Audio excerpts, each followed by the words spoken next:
আসসালামু আলাইকুম রহমতুল্লাহি ওবরাকাতু।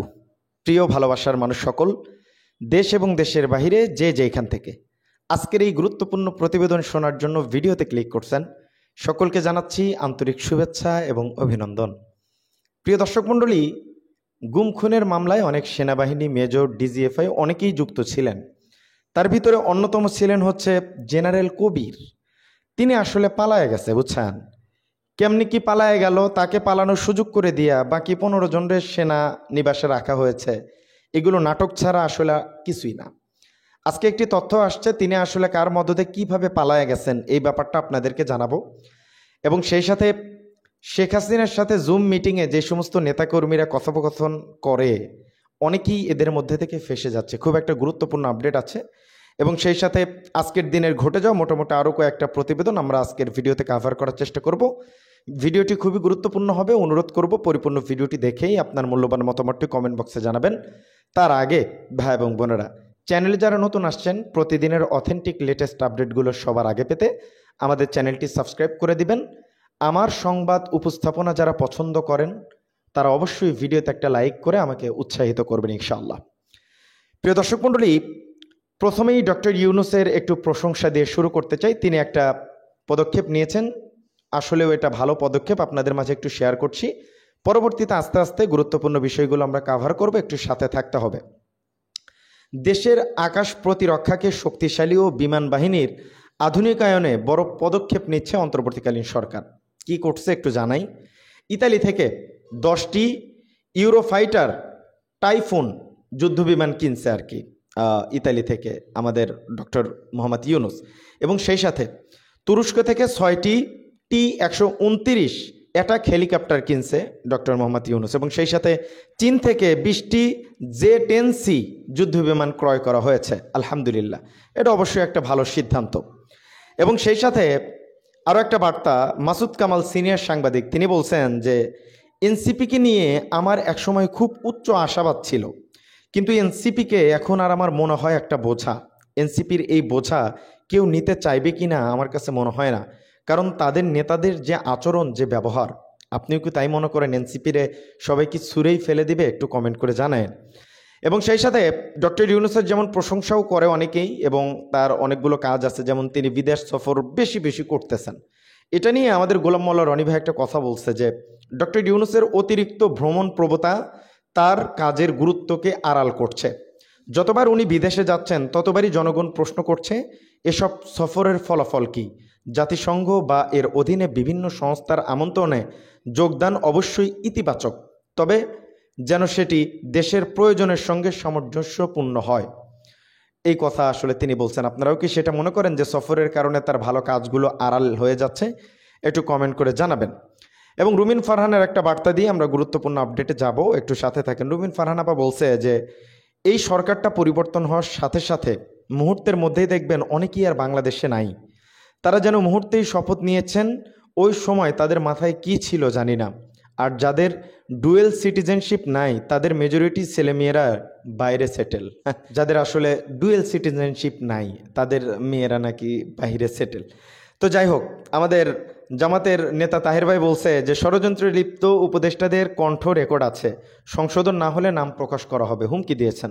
প্রকাশ করেন না কেন? সেই দিনের অপেক্ষায় তো আছি। এইবার আসেন, আমাদের কিভাবে দেশ ছেড়ে পালালেন মেজর জেনারেল কবির, বেরিয়ে আসছে চাঞ্চল্যকর তথ্য। এরকম একটা প্রতিবেদনে আমার দেশ পত্রিকা হেডলাইন করছে, আমরা প্রতিবেদনটা আপনাদেরকে একটু শোনাতে চাই। শেখ হাসিনার সাবেক সামরিক সচিব মেজর জেনারেল কবির আহমদের বিরুদ্ধে আন্তর্জাতিক অপরাধ আদালতের পক্ষ থেকে গ্রেফতারি পরোয়ানা জারির পর তিনি কোথায় আছেন তা নিয়ে ব্যাপক আলোচনা চলছে ঠিকই, সেই মুহূর্তে আমার দেশের অনুসন্ধানে তার পালিয়ে যাওয়ার বিষয়টি নিশ্চিত হওয়া গেছে। সেনা সদরের পক্ষ থেকে জানানো হয়েছে জেনারেল কবিরকে খুঁজে পাওয়া যাচ্ছে না। আসলে জেনারেল কবির আহমদ দেশ থেকে পালিয়ে ভারতে আশ্রয় নিয়েছেন। গত 9 অক্টোবর তিনি বিশেষ ব্যবস্থায় তামাবিল সীমান্ত দিয়ে ভারতে পালিয়ে যান। জেনারেল কবির এখন কলকাতার নিউ টাউন এলাকায় সানজিবি গার্ডেন কমপ্লেক্স সপরিবারে অবস্থান করছেন। ঢাকা এবং কলকাতার নিরাপত্তা সূত্রগুলো আমার দেশকে এই সমস্ত তথ্য আসলে নিশ্চিত করছেন। একজন সার্ভিং বা কর্মরত জেনারেল কিভাবে দেশ থেকে পালিয়ে ভারতের মতো বৈরী প্রতিবেশী রাষ্ট্রে আশ্রয় নিতে পারল তা নিয়ে বড় ধরনের প্রশ্ন ও উদ্বেগ তৈরি হয়েছে। এর আগে শেখ হাসিনা সহ আওয়ামী লীগের শীর্ষ নেতৃবৃন্দ, সাবেক আমলা, পুলিশ পদস্থ কর্মকর্তাদের পাশাপাশি বেশ কয়েকজন অবসরপ্রাপ্ত জেনারেল ভারতে আশ্রয় নিয়েছেন। তবে এই প্রথমবারের মতো সার্ভিং কোনো জেনারেল দেশ থেকে পালিয়ে ভারতে আশ্রয় নেওয়ার খবর পাওয়া গেল। বিষয়টি অত্যন্ত গুরুতর এবং জাতীয় নিরাপত্তার জন্য বড় ধরনের হুমকি হিসেবে দেখছেন আন্তর্জাতিক নিরাপত্তা বিশ্লেষকরা। তারা বলছেন বিষয়টি গুরুত্বের সঙ্গে তদন্ত করা উচিত, কারণ এটা আমাদের জাতীয় নিরাপত্তার সঙ্গে সরাসরি জড়িত। এর পিছনে যে বাংলাদেশি কোনো প্রভাবশালী গোষ্ঠী ভারতের হাতে রয়েছে তা নিয়ে সন্দেহ নেই। তবে সবচেয়ে গুরুত্বপূর্ণ বিষয় হলো, যারা জেনারেল কবিরকে পালাতে সাহায্য করেছে তাদের তদন্তের মাধ্যমে চিহ্নিত করে বিচারের মুখোমুখি করতে হবে। কি একটা অবস্থা! আরও তিনি সেপ্টেম্বরে মাঝামাঝিতে একবার কলকাতায় আসেন এবং বেশ কয়েকদিন থেকে আবার ভারতে ফিরে যান। এই সময় কলকাতার বারাসাত এবং নিউ টাউন এলাকায় অবস্থান করেন। তার বিরুদ্ধে গ্রেফতারি পরোয়ানা জারির পর 9 অক্টোবর জেনারেল কবির তামাবিল সীমান্ত দিয়ে ভারতে প্রবেশ করেন। নিউ টাউন এলাকায় তিনি আছেন। কলকাতা নিরাপত্তা সূত্রগুলো এগুলো আসলে জানিয়েছেন।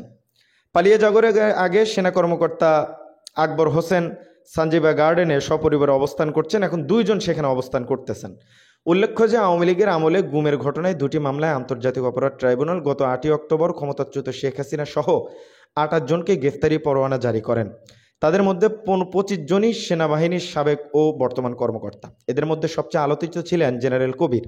পরোয়ানা জারির দিনই সংশ্লিষ্ট 13টি দফতরে পাঠানোর কথা জানিয়ে আন্তর্জাতিক অপরাধ ট্রাইব্যুনালে 1-এর কর্মকর্তারা, কিন্তু তিনি আসলে থাকেন নাই। এবার আসেন আমরা আরও একটা যে প্রতিবেদন দিতে চাইছিলাম সেটা একটু আপনাদেরকে দিচ্ছি। আহা, কেমনে পালায় গেল, কার মদদে পালায় গেল একটু জানায়েন।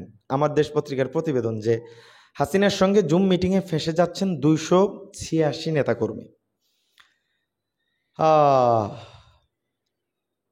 আচ্ছা, এখানে যে বিষয়টা বলা হচ্ছে আমি একটু আপনাদেরকে জানাই।